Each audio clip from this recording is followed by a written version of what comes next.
የቲድ ሲጋራ ያጨሰ ይሁን ድራግ ጀምሮ ይሁን እየቃመ ይሁን የሚያውቁት ነገር የለም። እነሱ ሳያውቁ ልጁ 5 ዓመት ሲያጨስ ነበር። ልጅን በሚሄድበት መንገድ ምራው፣ ባደገ ጊዜ ከዛ ፈቀቅ አይልም ይላል ቅዱስ ቃል። መንገድ ማሳየት አለብሽ። ልጁ እዛ ሄዶ ምን አይነት ችግር እንዲገጥመው እንደሚችል ምን አይነት ነገር ሊያጋጥመው እንደሚችል አያስብ። ብዙ ጊዜ ራሳቸውን የሚያጠፉ ልጆች ከዛ አይነት ፓረንቲንግ ኔግሊጀንት ከሆኑ ጉዳያቸው አይደለም።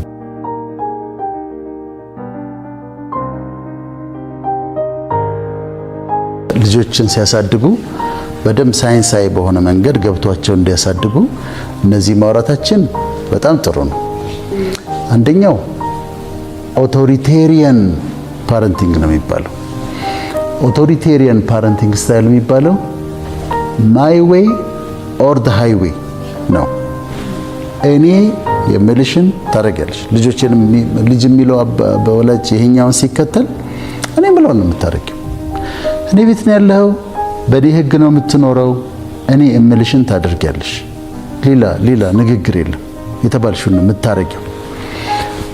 አንድ ቦታ ጓደኞቼ ጋር መሄድ ፈልጋለሁ ትላለች እናት፣ አትሄጂም ትላታለች። ለምን? ምክንያቱም እኔ ስላልኩኝ because I said so። እንዲህ ስለሆነ ነው እንዲህ ስለሆነ ማትሄጂው አትላትም።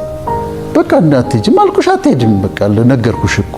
አዎ ግቢና አጥኚ፣ ዛሬ እኮ ጥናት የለም ግቢና አጥኚ እኮ አልኩሽ ነገርኩሽ አይደል የሚል ፓረንቲንግ ነው።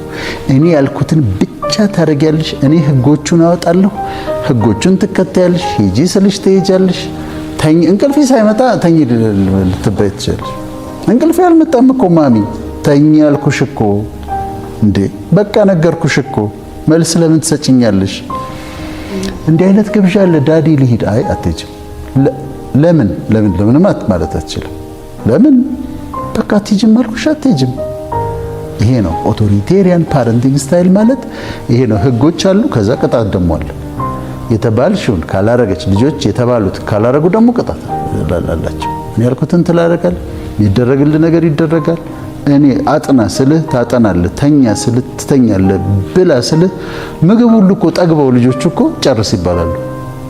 አረ ማሚ ጠገብኩ ጨርስ፣ ሳጨርስ ከዚህ አረ በጣ እንዴ ከጠገበ ይሄ ልጅ ምንድነው የምታረጊው? ይሄ ኦቶሪቴሪያን ፓረንቲንግ ይባላል። ሁለተኛው ኦቶሪቴቲቭ ወይም ዲሞክራቲክ ፓረንቲንግ ስታይል። ያኛው ኦቶሪቴሪያን፣ ይሄ ኦቶሪቴቲቭ ወይም ዲሞክራቲክ ነው። እዚህ ጋር ወላጅና ልጅ በውይይት ነው ነገሮች የሚያደርጉት፣ ኔጎሺዬት ያደርጋሉ። ዳድ እንትን አለ ፓርቲ አለ ዛሬ መሄድ ፈልጋለሁ፣ የት ነው ቦታው? እንደዚህ ሴፍ ነው እንዴ? አዎ። አይ ባትሄድ ይሻላል። አይ ጓደኞቼ ሁሉ ይመጣሉ፣ ይደራደራሉ። እሺ ትሄዳለህ፣ ከ2 ሰዓት ግን አታልፍም። እሺ አሁን ተደራድረው ነው የደረሱበት።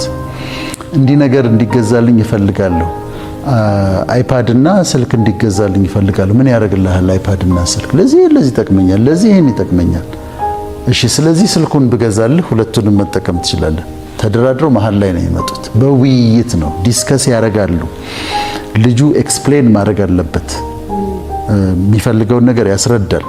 አባት ደግሞ አትሄድም ካለ አትሄድም፣ በቃ ነገርኩህ እኮ አይደለም የሚለው ግን በዚህ ምክንያት መሄድ የለብህም። አይ አባቴ እንዲህ ስለሆነ ብሄድ ጥሩ ነው። እሺ ሄድ፣ ግን እንደዚህ አድርግ ብለው ተወያይተው በዲስከሽን የሚጠቀሙበት ነው። አሁን ያኛው ቅድም ያልነው ኦቶሪቴሪያን በእኔ መንገድ የሚለው አብዛኛው ኤዥያንስ ይጠቀሙበታል። አብዛኛው የኤዥያ ሰዎች ቤቱ የኔ ነው በእኔ ህግ ነው የምትኖረው ነው የሚሉት። ይሄኛውን ደግሞ አሜሪካውያን፣ አውሮፓውያን ደግሞ ይሄኛውን ሁለተኛውን ዲሞክራቲክ የሆነውን ይጠቀሙበታል። የትኛው ነው የሚመረጠው በኋላ እናያለን፣ የትኛው ይመረጣል የሚለው። ግን ብዙ ቤት ሂድ፣ ለምን ሂድ አልኩህ እንዴ ነገርኩህ አይደል እንዴ ሂድ አልኩህ እኮ አለቀ። ብላን ብይና ጨርሽ ትባያለሽ። ታግቢያለሁ ጨርሽ፣ እንትኑ ይበላሻል። መልስ መመለስ ራሱ እንዴት መልስ ሰጠሽኝ ይባላል። ጥያቄም ከጠየቅሽ ለምን ማሚ ካልሽ እና መልስ ሰጠኝ የሚባል ነገር አለ ኢትዮጵያ ውስጥ። መልስ ሰጠኝ እኮ የሚሉት ጥያቄ እኮ ስለጠየቀ ነው። ለምን አባባ ስላለ እንዴ መልስ ሰጠኛለህ እንዴ አንተ ይባላል። ግን እኮ እኔ እኮ ዛሬ እኮ እንደዚህ ማጥናት የለብኝም ረፍት ነኝ አልኩህ እኮ አንተ ግባ ይባላል። ይሄ ኦቶሪቴሪያን ነው። እንዳልሽው አምባገነን ነው። ሁለተኛው ዲሞክራቲክ ነው። ሶስተኛው ፐርሚሲቭ ነው የሚባለው። ፐርሚሲቭ ደግሞ ምንድነው? ይሁን ነው እንትን ይገዛለት ጓደኞቼ ጋር ሊሄድ ነው ይሄድ፣ ታየው ቬኬሽን መሄድ ፈልጋለሁ ይሄድ፣ ጓደኛዬ መጥቶ እኔ ጋር ማደር ትፈልጋለች ትምጣና ትድር፣ ሁሉንም የስ ይሁን ሁሉንም ፐርሚት የሚያደርግ የወላጅነት ስታይል ደግሞ ፐርሚሲቭ ይባላል። እና ብዙ ጊዜ ልጆቹ ችግር ይገጥማቸዋል። አሁን እኔ ከ10ኛ ክፍል ጀምሮ አሜሪካ ነው መማር የምፈልገው ይላል ወይም ትላለች። ይሻላል፣ ትማራለህ፣ ትሄዳለህ ይለዋል። ግን አያስብለትም ለሱ። ገብቶሻል? ዝም ብሎ ፐርሚት ነው ልጁ እዛ ሄዶ ምን አይነት ችግር እንዲገጥመው እንደሚችል ምን አይነት ነገር ሊያጋጥመው እንደሚችል አያስብም። ፐርሚት ማድረጉም በቃ ይሆንልሽ፣ እሺ ነው ሁሉን ነገር እሺ የሚሉበት ነው። ይሄም የራሱ ችግር አለው። ብዙ ጊዜ ልጆቹ አካዳሚካሊ በትምህርት በጣም ደካማ ይሆናሉ። ምክንያቱም ልተኛ ስትል ተኝ ነው። ዛሬ ማጥናት አልፈልግም እዛ ነው። አራተኛው ኔግሊጀንት ፓረንቲንግ ስታይል ነው የሚባለው። ኔግሊጀንት ፓረንቲንግ ስታይል በጣም ኬርለስ ነው። ለምሳሌ አባትየው በጣም ኬርለስ ነው። ትምህርት እንዴት ነው ብሎ አይጠይቀውም። አጠና ሆይ ብሎ አይጠይቀውም። he doesn't care። እያወራሹ ቤቱ ሆነሽ እንዴ ልጅ ከበደ የት ነው ያለው ስትይ የት ነው ያለው ከበደ፣ አንቺ የት ነው ያለው ከበደ፣ የት ሄዶ ነው? he has no idea። ምንም ያውቀው ነገር የለም። ልጅህ የለችም እንዴ ቤት የት ነች አሁን በአሁኑ ሰዓት የት ነች ብትዩ የት ነች አንቺ ይላል። ኔግሊጀንት ናቸው። በጣም ይተዋቸዋል ልጆቹን። ከማጋ ይሁኑ ያጥኑ፣ ትምህርት ቤት እየሄዱ ይሁን አይሁን፣ እያጠኑ ይሁን አይሁን የሚያውቀው ነገር የለም። ኔግሊጀንት የመተው በቃ ይመጣል ያህል ነው። ይሄ በጣም ኬርለስ ናቸው። እና አራቱ ዋና ዋናዎቹ እነዚህ ናቸው። አሁን ለምሳሌ ከመጨረሻው ብንነሳ ኔግሊጀንት የሆነው ጭራሽ ጉዳይ የሌለው እሱን ምንም እንደው ወደ ኮንሲደርም አናደርገውም። በጣም ጥሩ ያልሆነ ፓረንቲንግ ስታይል ነው፣ መስተካከል አለበት። በኋላ ያጭዳል አባትየውም እናትየውም የዝም ብለው የተዋቸው ልጆች ከዛ በኋላ አድገው ችግር ውስጥ ይገባሉ። ምንም ጥያቄ የለውም። ልጅን በሚሄድበት መንገድ ምራው፣ ባደገ ጊዜ ከዛ ፈቀቅ አይልም ይላል ቅዱስ ቃል። መንገድ ማሳየት አለብሽ። ፐርሚሲቭም ሁሉ ነገር ይሁን። ብዙ ጊዜ አሁን በኑሯቸው በጣም ያደጉ ባለጠጎች የሚባሉ ሰዎች ይሄን ያደርጋሉ። ይሁን እሺ፣ ይሁን ታያት፣ ትሂድ፣ ትጫወት፣ ፈን ነው ምናምን ብለው ይፈቅዱል። እነሱም በትምህርታቸው ደካማ ይሆናሉ። አሁን ብዙ ጊዜ አከራካሪ የሚሆነው የኦቶሪቴሪያኑ ይሄ ስትሪክቶቹና ዲሞክራቶቹ የትኛው ይሻላል የሚለው ነው። ዲሞክራቲክ የሆነው ነው የሚመረጠው፣ አውሮፓውያን የሚጠቀሙበት ነው ዲሞክራቲክ። አንዳንድ ጥናቶች ግን ምን ያሳያሉ መሰለሽ? አንዳንድ ጥናቶች ይሄ በኦቶሪቴሪያን መንገድ የሄዱት ደግሞ አካዳሚካሊ አሁን ኤዥያኖቹን ስትመለከቺ ኤዥያኖቹ አሜሪካ ትምህርት ቤቶች ሲማሩ ኤዥያኖቹ ከአሜሪካኖቹ የተሻለ ውጤት ያመጣሉ። ከአሜሪካኖቹ የተሻለ ውጤት ያመጣሉና ይሄ ይሻል ይሆን ወይ ደግሞ ሚክስ ማድረግ ትንሽ እኔ አሁን ማድረገው ለልጆቼ ዲሞክራቲክ ፓረንቲንግ ነው የምጠቀመው።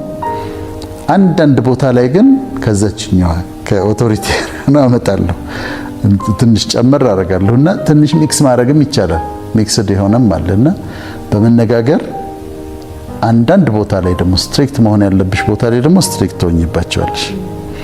ጫን የምትያቸው ይኖራል። እነዚህ ናቸው ሚመር በጣም ቤስት የሚባለው ዲሞክራቲክ ነው። ግን ዲሞክራቲኩን ደግሞ ከመጠን ያለፈ ዲሞክራቲክ ደግሞ እንዳይሆን አንዳንድ ቦታ ላይ ነው ማለት ያለብሽ ቦታ ላይ አንቺ የምታውቂላቸው ቦታዎች አሉ። ለምሳሌ እነሱ ፈልገውት ነው የምትይው አለ። አሁን ለምሳሌ እኔ ልጆች የአክስቴ ያጎታቸው ልጆች ከ10ኛ ክፍል እንደዚህ አሜሪካ ሄደው ሲማሩ አይተዋል። ከዛ ዲስከስ አድርገናል። እኔ በዛ እድሜ ልለቃቸው አልችልም፣ አሜሪካ ውስጥ ላስቀምጣቸው አልችልም ብለን ዲስከስ አድርገናል። ከተቻለ እንደውም እኔ መጀመሪያ ዲግሪያችሁን ከያዛችሁ በኋላ ብትሄዱ ነው እላቸዋለሁ። አሁን ግን እንከራከራለን። የመጀመሪያ ዲግሪያችሁን አይ 12 እንደጨረሰን እየተደራደርን ነው። የ10ኛ ክፍል ላይ እንሂድ የሚለውን ግን ነው የምለው። እዛ ጋር ስልጣኔን እጠቀማለሁ አትሄጂም ነው የምለው። እና ትንሽ ከዛችኛው ወስዶ በውይይት ላይ የተመሰረተ ዲሞክራቲክ ሆኖ ልጆቹን ማዳመጥ፣ አንቺ ኮንሲኩዌንሱን ማስረዳት፣ ለምን እምቢ እንዳልሻቸው ምክንያቱም ማስረዳት ገብቷቸው እንዲያደርጉ። አንዳንድ ቦታ ላይ ግን አንቺ የምታውቂላቸው ነገር ሲሆን እነሱ አደጋውን ካላዩት የዛ ጊዜ አንቺ ተወስኝላቸዋለሽ። እና እንደዛ ማስተካከሉ ጥሩ ነው። ከተተወ ልጁ በአንዳንድ ጊዜ ብዙ ጊዜ ራሳቸውን የሚያጠፉ ልጆች ከዛ አይነት ፓረንቲንግ ኔግሊጀንት ከሆኑ ጉዳያቸው አይደለም። ወላጆቹ የት ይሄድ ሲጋራ እያጨሰ ይሁን ድራግ ጀምሮ ይሁን እየቃመ ይሁን የሚያውቁት ነገር የለም። እነሱ ሳያውቁ ልጁ 5 ዓመት ሲያጨስ ነበር። እነሱ ሳያውቁ 4 ዓመት ልጁ እየቃመ ነበር። they have no idea ምንም የሚያውቁት ነገር የለም። ጉዳያቸው አይደለም። ቢያውቁም ጥቅም አለ እንደ አንተ ብለው ዝም ሊሉ ይችላሉ። እና እሱም አደገኛ ነው። እኔ አሁን ልጆቼን ልንገርሽ፣ ልጆቼን አንቺ ሄደሽ ነው አንድ ሰው ሄዶ አንቺ ግን ብዙ አታምሪም ቢሏቸው አይሰማቸው፣ በፍጹም አይሰማቸው። ለምን? እኔ በየቀኑ እንደሚያምሩ ነግሬያቸዋለሁ። ኤቭሪ ሲንግል ዴይ ቆንጆ ነሽ ብዬ ነግሬያታለሁ ለሁለቱ። ስለዚህ አሁን ቆንጆ ነሽ ብታያት ነው የሚሉሽ። በቃ ፋክት ነው ለነሱ። ለምን? ከኔ ሰምተውታል። እኔ ደጋግሜ ነግሬያቸዋለሁ። ሲያድጉ ካደጉ በኋላ አንድ ወንድ መጥቶ ስለ መልካቸው ኔጌቲቭ ነገር ኮሜንት ሊያደርግ ቢሞክር አይቀበሉትም። ምክንያቱም እኔ ደግሜ ነግሬያቸዋለሁ። ትምህርት ጎበዝ ናቸው ብዬ ደግሜ አንደኛ ውጡ ምናምን አልኳቸው። ግን you are brilliant፣ እያንዳንዳችሁ የራሳችሁ ስጦታ አላችሁ ብዬ ደጋግሜ ነግሬያቸዋለሁ። ያ አይወጣም። እና አሁን አንዳንድ ሴቶች ያገኛለሁና አንዷ ምን አለችኝ አንድ ቀን አላገባችምና ያው ሳላገባ 40 ዓመት ሞልቶኛል ግን አለች ቆንጆ ስለሆንኩ የኔ ታይም ማግባት እችላለሁ አለች። አሁን ምን ማለት ነው? ሳምባዲ ነግሯታል፣ ቆንጆ እንደሆነች ነግሯታል። እና የምታውቀው በጣም ቆንጆ እንደሆነች ጥርጣሬ የላትም። ቆንጅናዋን ጥርጣሬ ቆንጆ ስለሆንኩ 40 ዓመት አልፎኛል ግን ቆንጆ ስለሆንኩ ከፈለኩት እድሜ ላይ ማግባት እችላለሁ ትላለች። ጥሩ ነገር ተነግሯታል ማለት ነው። ወንዶችም ያው እንደምታውቀው እኔ ሞገሴ በጣም ትልቅ ነው፣ ሰዎች በጣም ነው የሚወዱኝ፣ በጣም ነው የሚቀበሉኝ ይልሻል። አንድ ሰው ነግሮታል እንደዛ ብሎ እና ጥሩ ነው የምንናገርባቸው ነገሮች በጣም ጥሩ ነው። እየኮሩ ሳይሆን አንዳንዶቹ የተነገራቸው ነገር ነው። ከዛ ልጆቻቸው ላይ የኛ ልጆች አሁን ድሮ ገና ህፃናት ሆነው እናታቸው ድንገት ስትል አንዷ ታማ ድንገት ስትል አይታመሙም እላታለሁ። አንተ ዶክተር ስለሆንክ ነው ችላ የምትለው ምናምን ትላለች። እናት አይደለች አይታመሙም እላታለሁ። እኔ አይታመሙም። እዛ እንጃ አንዷ ተወሰነ ጊዜ ልጅ ሆና ትንሽ ቁርጠት ምናምን አንድ ትንሽ ቀን ከትምህርት ቤት አስቀርቷት ይሆናል። አንደኛ ትልቋ አይ ቲንክ አንድ ቀን የቀረችው ከትምህርት ቤት አሟት አንድ ቀን ነው የቀረችው። ይቀርታ አታውቅም። ልጆቻችን ጤነኞች ናቸው፣ ስኬታማ ናቸው። ልጆቼ በሰላም ገብተው ይወጣሉ። አዋጅ ነው ይሄ። ልጆቼ በደስታ በሐሴት ያድጋሉ። ልጆቼ ሲያድጉ በስራ ይሳካላቸዋል። ልጆቼ መልካም ትዳር ይኖራቸዋል፣ በመልካም ትዳር ይኖራሉ። ባለጠግነትና ክብርን ይወርሳሉ። ልጆቼ ምንም ሳይጎልባቸው ይኖራሉ። ልጆቼን በዘመናቸው ሁሉ ክፉ ነገር አያገኛቸውም። ልጆቼ እግዚአብሔርን እየፈሩ አላህን እየፈሩ ፈጣሪን እየፈሩ በሱ መንገድ ሄደው ዘመናቸውን ይጨርሳሉ ብለን እንናገርላቸው። ጥሩ ነገር እንናገርላቸው። ምክንያቱም ከአባት የሚወጣ ቃል ለልጆች በጣም ይሰራል፣ ከእናት የሚወጣ ቃል ለልጆች በጣም ይሰራል።